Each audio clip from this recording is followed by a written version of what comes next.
전환기란 구체적으로 뭐냐? 내면이 바뀌는 과정이고요. 그러니까 외적인 성취와는 구분됩니다. 그래서 자기를 돌아보면서 성찰함으로써 내면의 방향성이 바뀌는 것이 전환기고, 그래서 반대되는 말이 이런 거죠. 성취, 직업적인 전환, 목표 이런 것과는 좀 거리를 두는, 잠깐 멈춤하는 것이 전환의 핵심입니다. 이걸 비유하자면 옛날의 현자들은 공부하는 것을 마음 밭을 읽는다고 표현했잖아요. 밭을 읽으려면 비료가 필요한데 비료에는 두 가지가 있습니다. 돈을 주고 사서 쓰는 금비, 그러니까 화학 비료죠. 이건. 그리고 우리가 아는 낙엽이나 동물의 배설물을 썩혀서 하는 퇴비. 금비가 훨씬 효과적으로 보면 압도적으로 높죠. 효과성으로 놓고 보면. 그런데 금비를 자꾸 쓰다, 화학 비료를 자꾸 쓰다 보면 땅을 산성화시켜서 땅의 기운 자체를 떨어뜨려서 궁극적으로 생산성 자체가 떨어집니다. 그럴 때 필요한 게 퇴비고요. 퇴비는 효율성은 떨어지지만 땅의 기운을 살려서 생산물을 훨씬 많아지게 한다는 거죠. 금비가 나쁜 것이고 퇴비가 좋다는 이야기를 하려는 게 전혀 아니고요. 금비와 퇴비를 인생에서 적절히 골라 쓸 수 있어야 된다는 얘기를 하는 거예요. 우리는 늘 성취를 원하지만 때로는 잠깐 멈춰서 퇴비를 섞는 과정이 필요하다. 그래서 이 책을 쓰게 된 겁니다. 전환기는 뭐냐 하면 우리가 어떤 사람의 인생이 변하는 경우가 간혹 있죠. 그런데 우리는 그것을 어떤 사건의 탓으로 돌리는 경향이 있어요. 그래서 전환점, 터닝 포인트라고 이야기하죠. 그러니까 어떤 불행한 사건에 의해서 그 사람이 변했다라고 생각하지만 실질적으로 그거는 긴 인생을 압축적으로 봤을 때 하나의 점처럼 느껴지는 것이고, 실제로 들여다보면 그 사람이 하루아침에 변하는 경우는 없다는 거죠. 언제 변하냐면 어떤 사건을 겪고 나서 그 사건의 이면에 있는 의미를 깨달아가는 과정, 그건 보통 사람에 따라서 2년에서 6년까지도 걸리는데 그 과정을 통해서 사람이 바뀌어가고 그 과정을 저희는 전환기, 터닝 피리어드라고 부른 겁니다.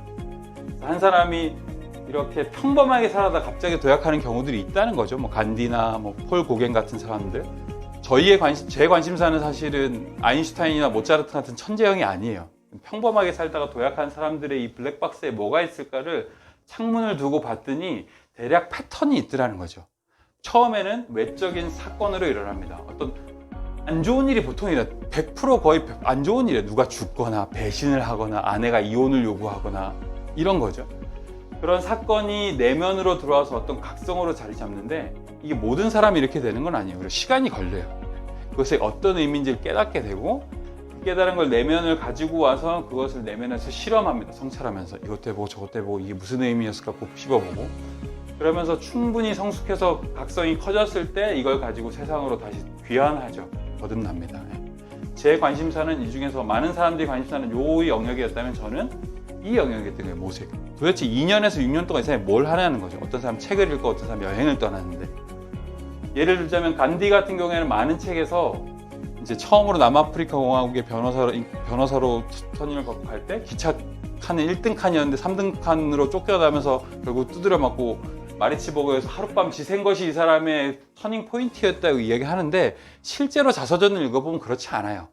사실은 이건 그냥 지나가는 사건이었고, 그런데 이날 간디의 마음속에 한 가지 질문이 자리 잡고 뭐였냐면 이 사람은 힌두교를 믿고 있었으니까 신이 도대체 나한테 왜 이런 일이 휘말리게 한 거지 하는 물음이 자리 잡게 되고, 그러면서 희한하게 그 다음날부터 종교에 심취하기 시작해요. 본인은 힌두교인데 힌두교 공부 안 하고요. 기독교를 주로 했었고 이슬람도 좀 하면서 2년 정도 종교 공부를 합니다.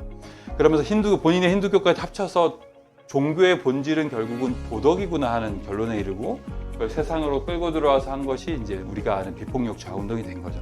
이 사건이 일어났기 때문에 이게 바로 나온 게 아니라 충분한 숙성의 과정을 통해서 이렇게 나온 거예요.